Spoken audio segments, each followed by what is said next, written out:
trouver l'extension du dialogue politique, le renforcement des relations commerciales, culturelles, intellectuelles, les contacts entre les gens. Et nous sommes profondément intéressés à ce que le travail de vos ambassades dans ces orientations soit réussi.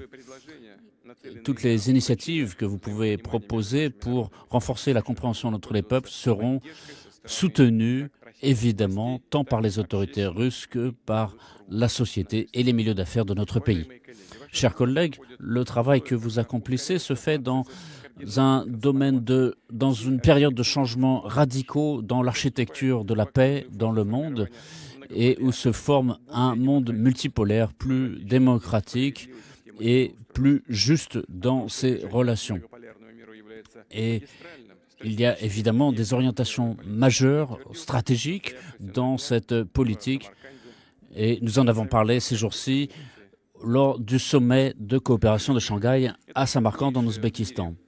Il s'agit dans cette organisation de la plus grande structure régionale du monde puisqu'elle regroupe plus de la moitié de la population du monde avec plus d'un quart du PIB mondial. Les pays qui sont convaincus que le monde d'aujourd'hui doit être polycentrique et qu'il faut reconnaître les normes de droit international, ce sont des principes d'égalité et de respect mutuel dans la coopération sous l'égide de l'ONU. Et justement, ce sont ces pays qui y croient, qui font partie de cette organisation que j'ai citée, l'Organisation de coopération de Shanghai. Et cette approche permet justement de développer les intérêts croissants qui se manifestent entre les États, entre les peuples. Et nous avons confirmé lors de ce dernier sommet le rôle de l'Iran qui pourrait intégrer donc notre communauté. Et cette évolution positive en matière de multipolarité nous fait que nous sommes confrontés à l'opposition de certains pays qui ne sont pas attachés aux valeurs que nous défendons et qui veulent contrôler tout, et l'Amérique latine, et l'Europe, et l'Asie, et l'Afrique. Alors cette hégémonie a bien fonctionné pendant une période assez longue, mais elle ne va pas durer éternellement. Ce n'est pas possible. Et j'en parle maintenant hors du contexte de ce qui se passe actuellement en Ukraine. Mais pour renforcer leur position, ils imposent des sanctions illégitimes, ils exercent des pressions dans tous les secteurs, et bien sûr sur la Russie. Mais ceux qui font ceci voient bien que leurs actions mènent à des conséquences négatives pour eux-mêmes. Malheureusement, cette politique entraîne des épreuves pour beaucoup de pays et pour les pays les plus pauvres, pour les pays en voie de développement. Et c'est eux qui, malheureusement, souffrent les premiers des limitations imposées par les pays occidentaux sur les engrais et les produits énergétiques de Russie. Et dans ce contexte, ce cynisme se manifeste aussi dans le fait qu'ils veulent empêcher la Russie de livrer gratuitement plus de 330 millions de produits énergétiques, d'engrais, de céréales aux pays les plus pauvres. Ce sont des produits que nous voulons livrer gratuitement. Mais justement, ils s'opposent à cela. En ce qui concerne la Russie, nous n'abandonnerons pas notre politique de souveraineté. Dans le cadre de l'ONU, nous avons l'intention de continuer à défendre notre position, à apporter une contribution importante dans les réponses à apporter aux défis qui s'opposent au monde moderne, à résoudre les problèmes locaux. Et c'est à partir de cette position que la Russie va se manifester lors de la 77e session de l'Assemblée générale de l'ONU. Mesdames, Messieurs, aujourd'hui sont présents ici à cette cérémonie une vingtaine de représentations diplomatiques et chaque pays représenté ici doit savoir que la Russie est fidèle dans ses relations d'amitié. Par exemple, ça fait 160 ans que la Russie a des relations diplomatiques avec l'Uruguay et nous allons poursuivre dans le domaine culturel, économique et commercial. Et Saint-Travier est largement peuplé d'habitants originaires de Russie qui ont des racines russes et qui veulent conserver leur originalité, leur tradition et parler leur langue maternelle. Et avec la République d'Algérie, nous entraînons des relations importantes. Et ça fait 60 ans que nous avons des relations et nous avons invité le président algérien à venir et l'Algérie est le deuxième partenaire commercial de la Russie en Afrique. Et cette coopération se poursuit dans différents domaines, mais notamment en matière technico-militaire et humanitaire. La Russie apprécie la politique équilibrée de l'Algérie au niveau régional et au niveau international et nous continuerons à travailler de concert pour renforcer la sécurité en Afrique du Nord, au Proche-Orient et dans la zone du Sahel-Sahara. En Égypte aussi, nous avons un contrat signé, un traité de coopération et d'amitié qui a été signé en 2018. Nous envisageons ce pays nous considérons ce pays comme un de nos partenaires les plus importants en Afrique et dans le monde arabe. Nous sommes en contact permanent avec le président Al-Sisi et la commission intergouvernementale fonctionne de façon très renforcée avec plus de 40% d'augmentation d'activité au cours des 6 premiers mois de l'année. Nous avons des projets communs, notamment l'équipement de la centrale nucléaire d'El Daba et la zone économique dans le canal de Suez. Nous avons un dialogue politique régulier et une excellente coordination. En présence des ambassadeurs d'Algérie et d'Égypte et d'autres pays, je tiens à rappeler qu'en 2023, à Saint-Pétersbourg, sera organisé le 2e sommet Russie-Afrique et nous comptons sur votre présence pour travailler à renforcer la coopération entre la Russie et les pays africains. Ces jours-ci, dans le cadre du sommet de l'Organisation de coopération de Shanghai, nous avons eu des discussions bilatérales avec la Mongolie et la Chine. Ce format est très important, pas seulement pour des raisons de situation géographique de nos pays, mais aussi pour l'intérêt de mettre en œuvre les projets communs que nous avons, notamment en matière de transport et en matière énergétique. Entre la Russie et la Mongolie, nous avons des relations bilatérales traditionnelles très riches. Nous avons plus de 101 ans de coopération. Et lors des discussions avec le Premier ministre mongol qui a participé aux travaux du Forum économique oriental, nous avons confirmé l'extension de notre coopération dans toute une série de domaines. En ce qui concerne les relations entre la Russie et le Portugal, depuis des années et même des centaines d'années, nous avons des relations extrêmement positives qui sont tout à fait bénéfiques pour nos deux pays. Nous avons un dialogue de coopération qui a été interrompu pour l'instant, mais nous espérons que la situation permettra de reprendre cette discussion. En ce qui concerne la Libye, nous avons une coopération ancienne et la Russie va continuer à renforcer la souveraineté de la Libye. Elle aidera le peuple libyen à défendre son droit à une vie dans la paix et la sécurité. Au fur et à mesure que la situation se stabilisera en Libye, nous espérons reprendre la coopération bilatérale dans tous les domaines. Nous saluons la représentation diplomatique du Mali. Nous avons un partenariat de longue durée et nous espérons le renforcement de ces relations. Et en mois d'août, j'ai eu une discussion prolongée avec l'autorité du gouvernement temporaire et nous sommes mis d'accord sur la nécessité de poursuivre nos efforts communs en matière de lutte contre l'extrémisme religieux et le terrorisme. Et la Russie continuera à apporter tout son soutien au peuple malien et notamment en matière alimentaires, de produits industriels et d'engrais. Nous continuerons à travailler dans le domaine humanitaire et intellectuel, avec notamment le nombre de places pour les citoyens maliens souhaitant faire leurs études dans les universités russes.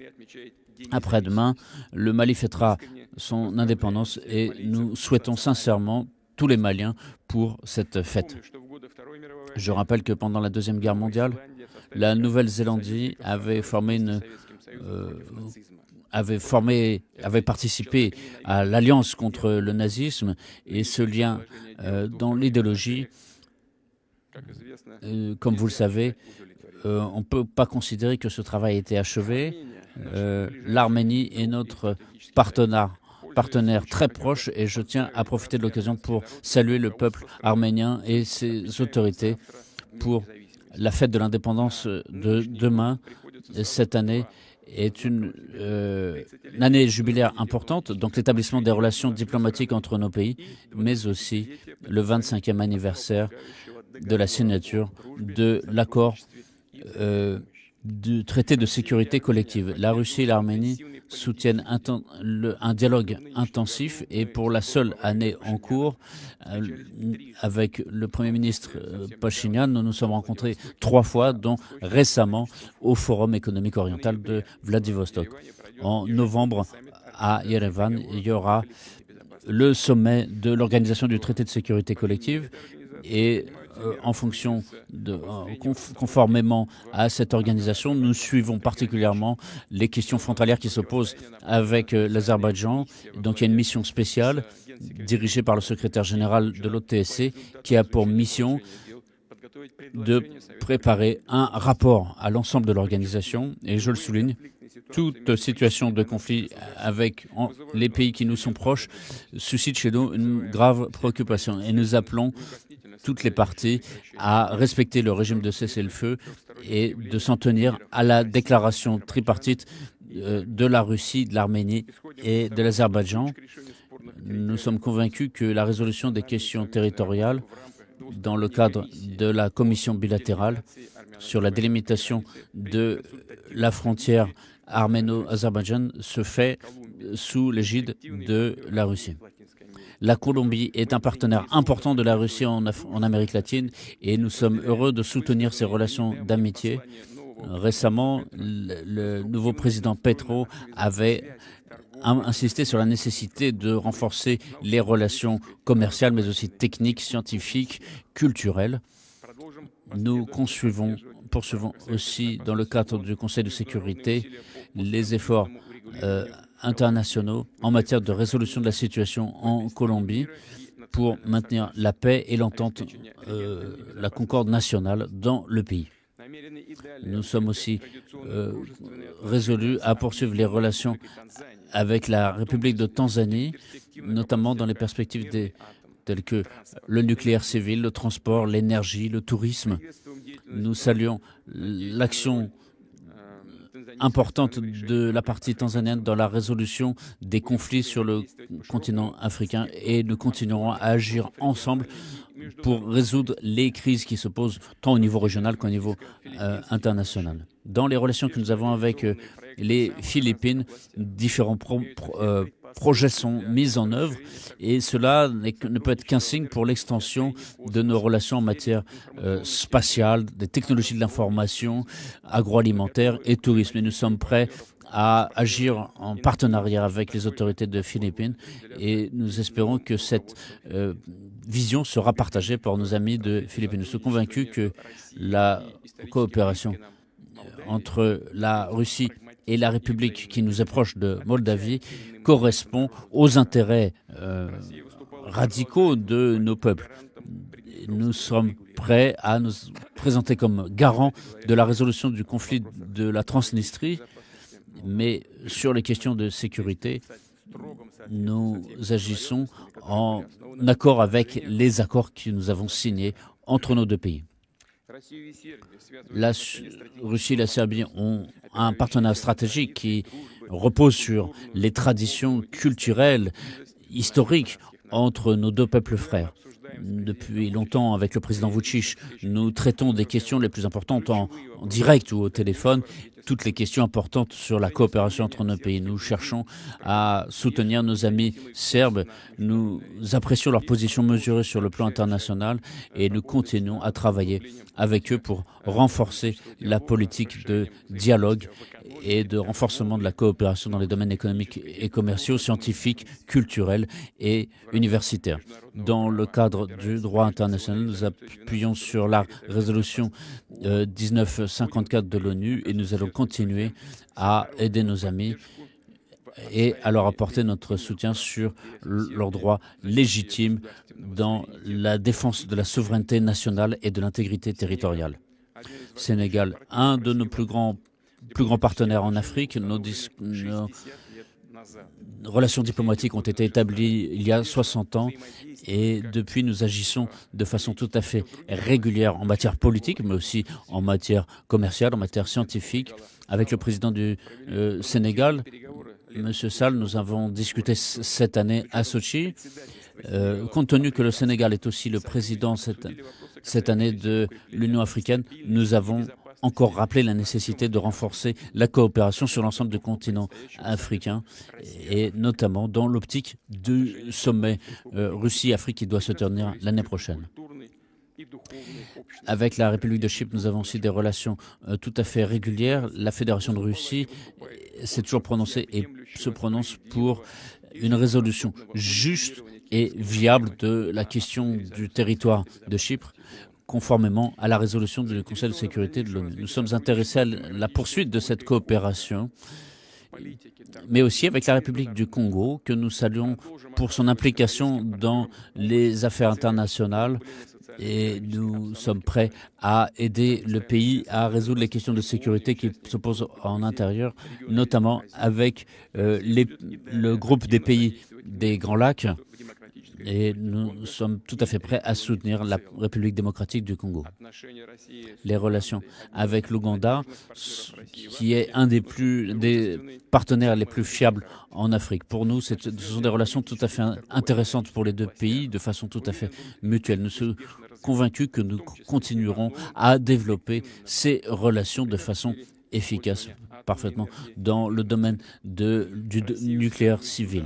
La Russie a des relations avec le Soudan, des relations anciennes, et en français, nous soutenons le dialogue à différents niveaux, ce qui peut soutenir la coopération en matière de recherche géodésique et géologique.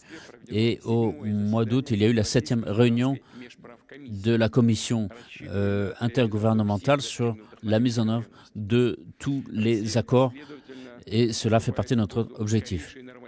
Nous sommes pour une rapide règlement des questions de conflits internes au Soudan.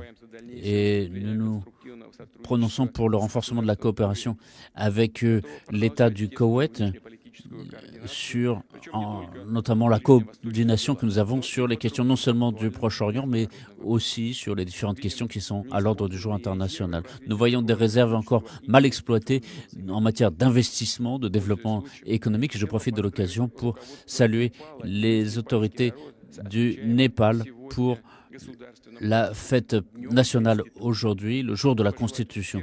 Nous souhaitons le plus grand succès à nos amis du Népal. Les relations avaient toujours été très bonnes et nous espérons qu'elles se poursuivront. Le peuple frère de la Biélorussie est un partenaire stratégique et cette année nous avons fêté les 30 ans de l'établissement des relations diplomatiques. Nous développons une relation multisectorielle et de grands projets sont mis en œuvre en fonction des accords, des traités intergouvernementaux et la mise en œuvre il y a 28 projets communs qui ont été lancés en matière de commerce, d'investissement industriel et qui apportera du bénéfice à nos deux peuples. Et il y a aussi l'optique de travailler ensemble en matière de défense commune au sein de l'Organisation du traité de sécurité collective et de l'Organisation de coopération de Shanghai. Et justement, à Samarcande, nous avions rappelé la nécessité de travailler ensemble dans ce domaine. Nous continuerons à travailler de façon étroite entre la Biélorussie et la Russie dans le cadre de cette organisation importante. Avec la République de Corée, nous avons des relations très proches. Il y a la question de la sécurité qui se pose sur la péninsule coréenne et nous apprécions les efforts qui sont faits par la Corée dans ce domaine. Le Venezuela est un partenaire stratégique pour nous, c'est un vecteur de coopération important en Amérique du Sud et nous soutenons le dialogue que nous avons avec le président Maduro. Il y a des questions d'ordre international qui sont importantes et nous avons un partage total sur nos prises de position. Et cela est très important et nous permet de renforcer notre coopération d'abord sur la question énergétique, mais aussi en matière industrielle, d'infrastructure, commerciale. Et nous souhaitons que les efforts gouvernementaux se poursuivent pour préserver la souveraineté nationale et l'intégrité territoriale contre les sanctions illégales qui ont été imposées.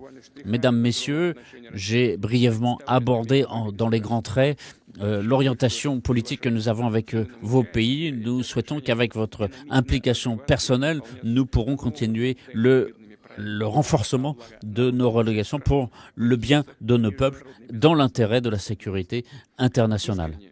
Je souhaite sincèrement du succès dans votre activité. Et j'espère que le travail en Russie sera pour vous intéressant du point de vue professionnel et vous permettra de mieux connaître notre pays, le connaître de façon plus approfondie sur sa culture, son histoire. Tous mes vœux les plus sincères. Je vous remercie pour votre attention.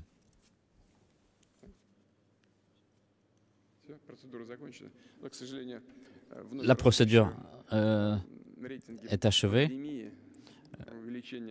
Vous savez qu'il y a une augmentation du nombre de cas de contamination, ce qui ne va pas nous permettre de discuter de façon rapprochée, mais en tout cas, cela ne change pas notre travail.